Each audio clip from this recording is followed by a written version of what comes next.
Bueno, acá tengo el último libro de Sebrelli, El tiempo de una vida. ¿Se acuerdan que vino acá a hablar de este libro cuando salió? Y en la página 154 dice: antes que a cualquier otra aventura intelectual, estaba destinado a ser un sartreano. Sartre fue mi guía a distancia, mi mentor, mi iniciador, mi intercesor, mi maestro, aunque a él no le gustaría que lo llamaran de ese modo. Cuando lo descubrí, dejé de ser un adolescente desorientado que leía indiscriminadamente. Sus escritos me evitaron confusiones, pérdida de tiempo o recorridos inútiles, aunque también me introdujeron en engañosos laberintos que hube de desandar. Y como está acá Sebrelli, le vamos a pedir que empecemos por ahí. Esto fue en los años 50, tu descubrimiento de Sartre. Sí, fines del 40, sí. 47, 48 fueron las primeras, la aparición, irrumpió realmente Sartre en Buenos Aires con las traducciones de La náusea, del teatro completo en esa época. Y de a Horacio ni le pregunto de esto porque ni había nacido. Ni había nacido. Bueno, no, creo que no debo permitir eso, pero bueno.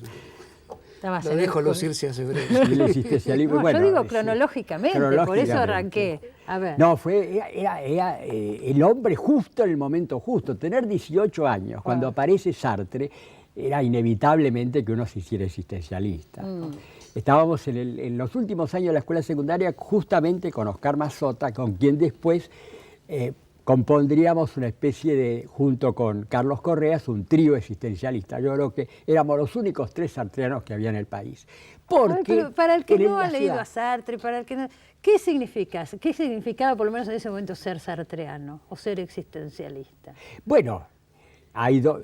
Por un lado está la parte sistemática, filosófica, que en realidad muy pocos llegaban a eso. Sartre, en cierto modo, en la Facultad de Filosofía y Letras, a la cual después, a los 2 años que lo descubrimos, ingresamos, no era la estrella, la vedette no era Sartre, la vedette en ese momento era Husserl o Heidegger. Ejemplo, Astrada era existencialista, pero heideggeriano y antisartreano. No había sartreanos realmente. Sartre estaba en el café de enfrente de la facultad, estaba en la calle, estaba en los teatros independientes que daban las obras de teatro de él.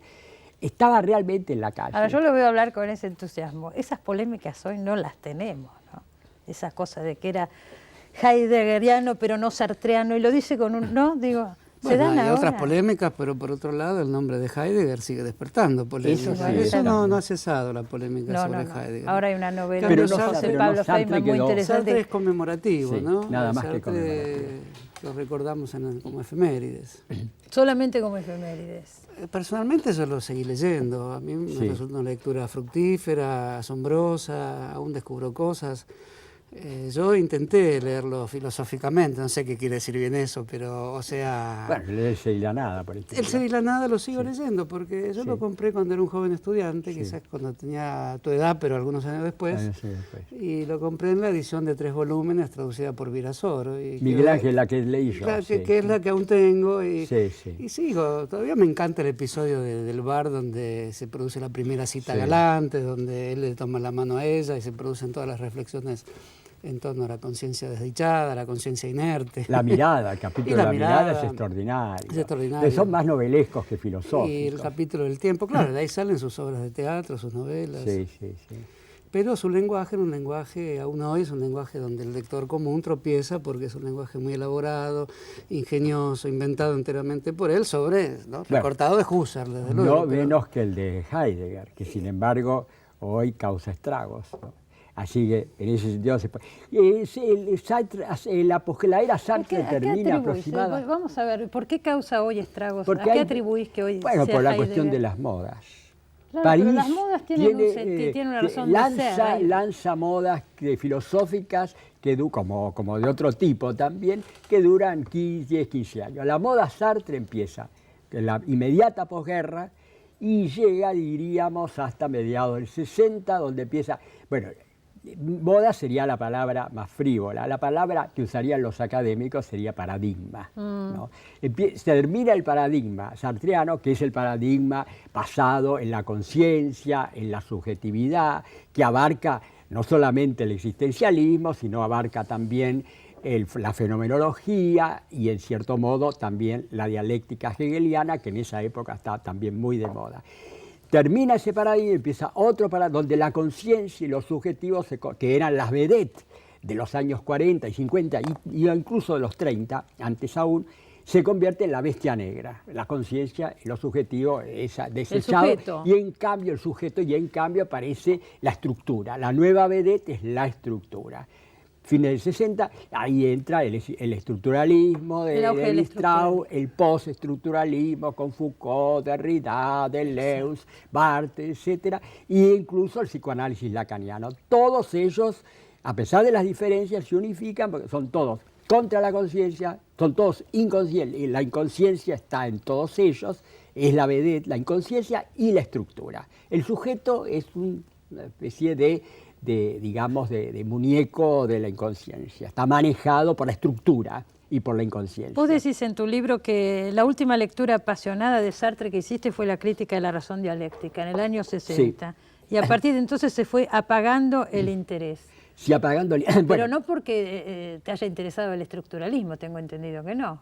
Nunca me interesó, entonces, pero porque Sartre se terminó también. ¿Qué escribió después de esto? Escribió Flaubert, que es un libro inconcluso y frustrado, y después entró en dedicarse a escribir simplemente panfletos, artículos políticos, pero no hay grandes obras de Sartre. Les pregunto, a ver si me aclaran esto, la imagen de Sartre, el escritor comprometido, ¿es el Sartre de los 70? No, esa idea de Sartre ya la escribe en ¿Qué es la literatura?, es un libro de 1947, ahí defiende la prosa en relación a la poesía, el poder de la prosa, sí, como provocadora de que el escritor se arroje al mundo. Pero antes quería decir, digamos, las crónicas del sartrismo, o de cómo se veía Sartre en la Argentina, que hay dos crónicas del abandono de Sartre muy interesantes. Una la escribió Mazzotta, Oscar Mazzotta, sí, cuando escribe él mismo de que debe abandonar a Sartre, sí, sí, por Merleau-Ponty y por Lacan. Y la otra es la que escribió Sebrelli, que la acaba de escribir, sí, en su libro. Sí, es otra, sí, crónica de abandono, más suave. Sí, más suave, sí, porque yo nunca renegué del todo de Sartre. Sí, si se quiere, no vinculada a los modos de escritura, que es lo que Mazzotta toma para narrar el drama de su abandono. Sí, sí. En el caso de Sebrelli, que acabo de leer su libro, sí, el abandono se hace visitando a Sartre en París, claro, imaginándose, sí, como un escritor sudamericano frente al gran monstruo, sí, sí, que dictaba la orientación filosófica mundial, ¿no? Él dice, yo nunca renegué de Sartre, pero es como renegar de un padre, porque Sartre, claro, fue como un padre. Sí, padre mítico. Pero aparte de la parte... no, si me permitís, Sebrelli, no, yo creo que vos también tenés los rasgos del drama sartreano, que hago con mi escritura en este mundo desgarrado, es algo que, sí, ronda todo tu pensamiento. Sí, sí, pero tenemos que agregar también, sí, el modelo intelectual que es David Viñas, que también hay una... ¿Es un modelo sartreano también? No, y yo creo que si Viñas escuchara asociado a esto, protestaría, pero de alguna forma también está el mundo como un desgarramiento, la necesidad de que la palabra literaria se convierta en sentencias de orientación sí, a Sartre le interesaba únicamente qué es la literatura de Sartre, sí, eso me acuerdo perfectamente. Pero el hecho de estar en la historia marca un poco hoy, sí, la situación del escritor argentino, sí, también, sí, en relación a los ecos que aún...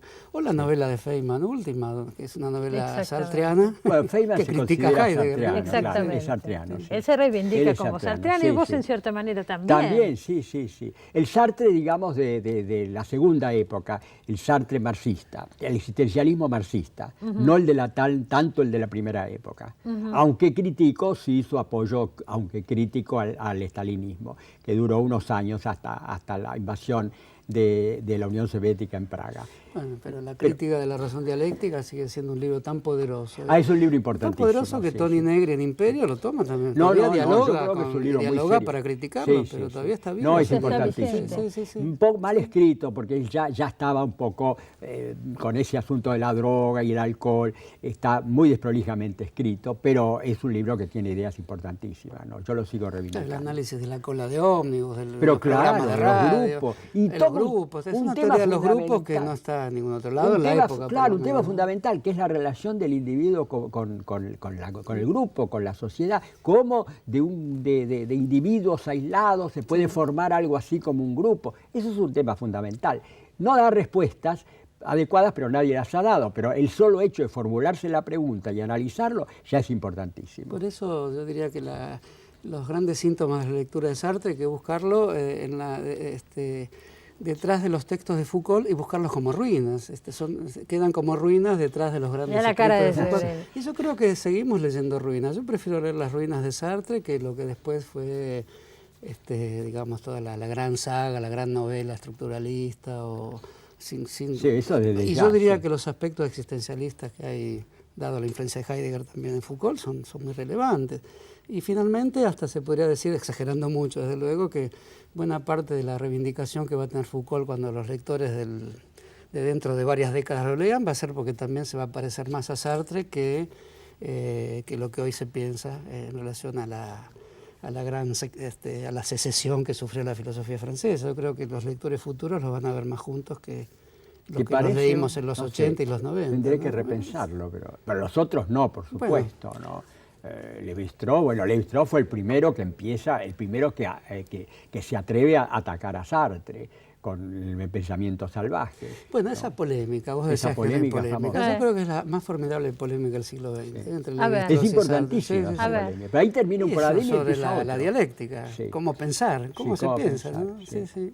Bueno, yo en esa Pero si polémica la tienen todavía... que resumir cortísimo, Ay, como no, para que no, la por entiendan. favor, no, pero es la para gente que los iniciados, está ¿no? mirando, este no es un programa para iniciados. No, lo digo. Bueno, por favor, justamente Traduzcan. Sartre representaría el pensamiento dialéctico basado en las relaciones entre el sujeto y el objeto, y Lévi-Strauss es el paradigma estructuralista en el que el sujeto está, diríamos, subordinado al objeto, que sería la estructura. Claro, Esto dicho perfecto. en forma muy Si tosca, bueno, puedo aceptar rápida. para A no ver, iniciados, a ver. es una polémica sobre la Revolución Francesa también. Si la Ajá. Revolución Francesa Hoy que vamos a hablar del tema... es el ámbito que nos permite seguir pensando o hay que pensar desde el neolítico, como decía Lévi-Strauss, ¿no? Claro, sí. Esa es Sartre una estaría con la gran revolución. polémica. Sí, ¿no? sí. Sartre pensó... Desde la Revolución La Francesa. crítica de la razón dialéctica es hija de la Revolución Francesa. Claro. Como todo O sea, de la Marx, dialéctica de los grupos, como ¿no? todo Marx y como Hegel. En cambio, pensar desde el neolítico, que era pensar desde el pensamiento salvaje, Pensamiento salvaje. era usar la razón analítica para encontrar finalmente la razón dialéctica.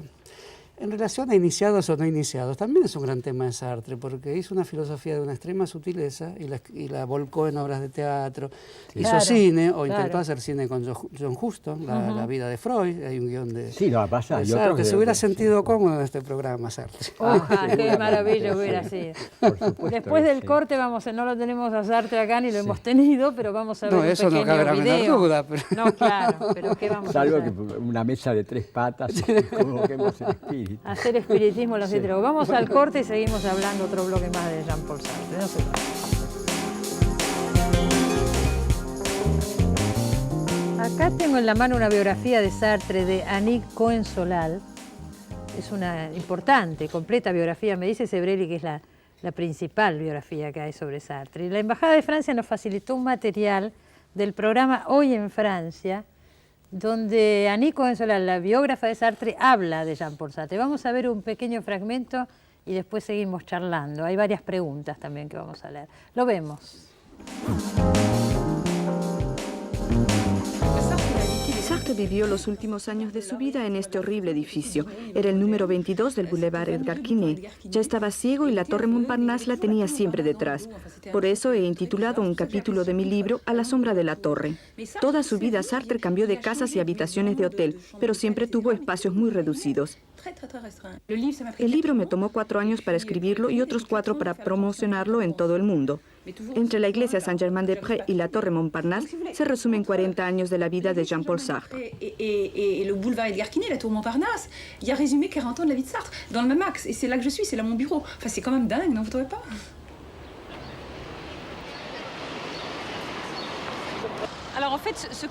El cruce de Edgar Quinet es un lugar donde se hallan todos los puntos cardinales sartreanos. El Café La Liberté simboliza el concepto que tenía Sartre de la vida y era allí donde tomaba su desayuno muy tarde porque se levantaba tarde. En la calle de l'Ambre, que lleva directamente al restaurante La Coupole, Sartre tenía una habitación de hotel y allí empezó a vivir antes de la guerra. Sartre amaba la vida popular, los barrios populares y su gente. Él pertenecía a una élite, era un hijo de familia, pero muy provocador y subversivo. El Café de Magour Saint-Germain-des-Prés en 1945 era un lugar increíble, porque acababa de vivirse la guerra y sin embargo se hacía tabla rasa de la misma. Con Sartre a la cabeza, todo resurgió y renació como una ola que se desencadena. No hay que olvidar que fue el único escritor que rechazó el Premio Nobel de Literatura en 1964. Yo lo conocí 4 años más tarde cuando preparaba mi grado universitario sobre su amigo Paul Nissan. Me habían dicho que podía encontrarlo fácilmente, entonces fui a su casa, pero era una locura porque para mí Sartre era un monumento.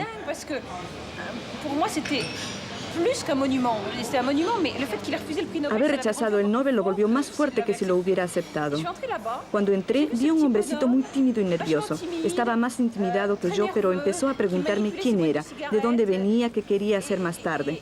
Era conmovedor ver cómo se interesaba en los jóvenes y, lo más divertido, su manera tan rápida de hablar. Entre frase y frase adoptaba ciertas posturas mientras buscaba sus palabras.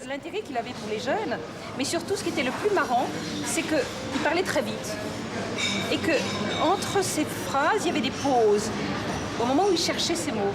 Et moi, parfois, je lui suggérais A veces le sugería alguna y él aceptaba. Simbólicamente, para una jovencita de 20 años, era fantástico poder decir: acabo de sostener una conversación con Jean-Paul Sartre.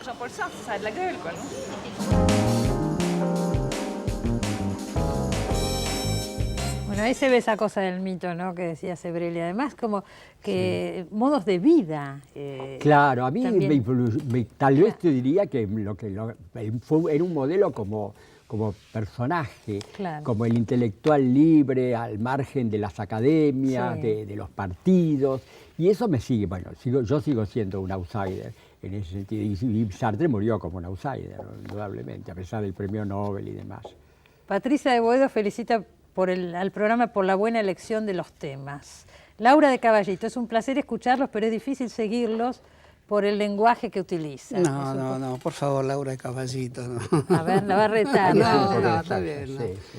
No, bueno, me parece que son temas que tienen distintos planos, distintas formas de Exacto. comprensión. Y la tarea de una vida, además, es comprender algo, ¿no? Tratar de comprender. Algo. No, y aparte Algo. lo que queremos hacer de este programa Sí. siempre es estimular para que se lea, Sí, para que sí. se siga investigando, ¿no? Jorge de Barrio Norte dice que en el 51, cuando salía con sus compañeros de la Facultad de Filosofía, se juntaban en el Bar Florida Claro. para discutir el existencialismo Por y su supuesto. humanismo. Seguro que se lo encontró a Sebrelli El Bar por ahí. Florida era la modesta copia del Café de Flor de París. Sí, ¿no? sí, Y sí. ahí se Claro. reunían Sí, los yo lo- existencialistas, claro. Los Omar de jóvenes. Neuquén le pregunta a Sebrelli si se identifica más con Hegel o con Marx. Con los dos, y Sartre en realidad es un hijo de Hegel y de Marx. Juan y, del- y sí. poniendo a Freud como péndulo, ¿no? Negándolo, Sí, aceptándolo negándolo, al final. Sí, negando. Juan de Tres Arroyos, ¿se puede hablar, a cualquiera de los dos, se puede hablar de existencialismo en la posmodernidad? ¿Quién contesta? Bueno, la palabra quedó enmohecida, yo la recuerdo con nostalgia, pero es Sí, una sí. palabra que ha sido Hoy destrozada. no se usa sí. para nada. La palabra existencialismo. Sí, hoy no se usa. Y sería vergonzoso para cualquier profesor de una universidad latinoamericana decirse existencialista hoy. Casi es una forma de resistencia, por eso a veces me imagino diciéndolo. Te el están dando último ganas de decirlo. El último que se siguió reivindicando asistencialista en la universidad fue Carlos Correas. Bueno, Carlos Sí. Correa fue el último asistencialista. El último Y de asistencialista. algún modo su suicidio es un Sí, suicidio de un sí, existencialista. sí. Exacto. Yo creo y hagámosle un pequeño homenaje. Un pequeño mencionarlo. homenaje, los dos Un fuimos suicidio amigos. muy espantoso. el Sí. de Horrible, Carlos Correa. un doble Sí, suicidio, sí, sí. sí, sí. Un doble suicidio. Sí. Sí, se cortó las venas y se tiró por la ventana. ¿Y eso ustedes lo podrían definir yo como lo- existencialista? No, como un fracaso de su vida. qué sé yo, Está bien, por eso Como un te- fracaso. Él pensó ¿no? su vida como un fracaso que le legó a sus amigos Sí, para sí. que lo pensemos a él y Sí, lo sí. redimamos, Y me lo parece. ¿no? redimamos. Sí. ¿Qué me podrían decir sobre el tema de el apoyo de Jean-Paul Sartre a las luchas latinoamericanas y cómo influyó?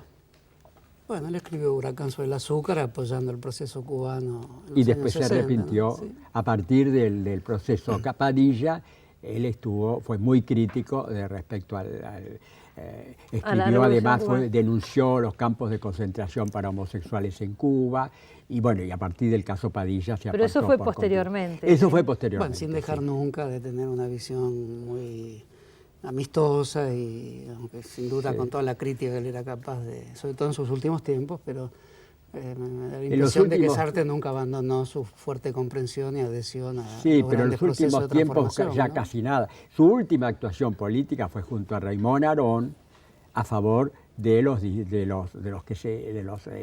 refugiados de Vietnam, de la invasión comunista en Vietnam del Sur. No nos olvidemos de eso. Ese fue el último Sartre.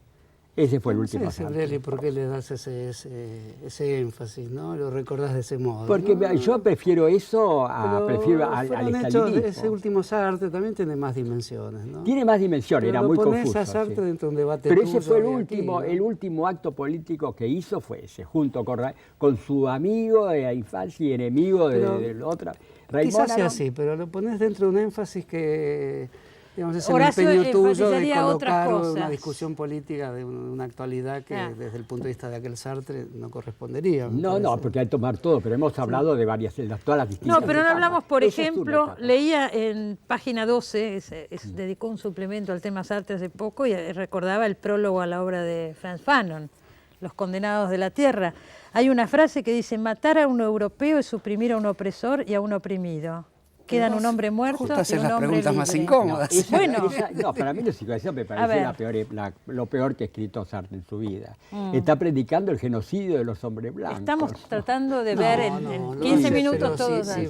Fue un delirio. Eso lo escribió en un momento de Pero es un de gran alcohol. prólogo, no es necesario ni ser un violento, ni presentar... Pero ese artículo reivindica la violencia política. Sí, pero es un gran prólogo en relación al legado occidental y al modo en que se sostenían las situaciones de dominación en África. Yo creo que es una gran pieza de la escritura de Sartre, más allá de que podamos objetar eso. Pero además, a mí no me gusta tampoco. Más allá de la valoración que cada uno puede hacer, es innegable la influencia que tuvo. Bueno, ese libro de Fanon fue... Pero ese libro de Fanon, hay que aclarar también... Se ha dedicado varias páginas a criticarlo. Después, ¿no? Ese libro de Fanon, después se le suprimió, se le prohibió, la viuda de Fanon prohibió el prólogo de Sartre, porque Sartre había apoyado la paz entre Palestina y Israel. Y eso para los fanonistas era un pecado mortal. Lo suprimieron, así que no le fue. Fue un amor no correspondido, el amor de Sartre. Desde el punto de vista del lector de hoy se sigue, el Fondo de Cultura Económica lo sigue publicando. Sí, bueno, pero ya no tiene lectores, afortunadamente ya no tiene lectores. ¿Por qué decís eso? La lectura no tiene tiempo, no tiene ciudad. Para poder hacerla una lectura de la violencia hoy... Pero por supuesto, pero eso no quiere decir que estemos ante una trama literariamente concebida a la luz de Descartes, a la luz de Pascal, a la luz de Husserl. Es una trama literaria concebida a la luz de la filosofía del siglo XX. Por eso no se la puede anular, ni omitir, ni ignorar, ni olvidar. No, pero uno puede tomar posiciones a favor de una.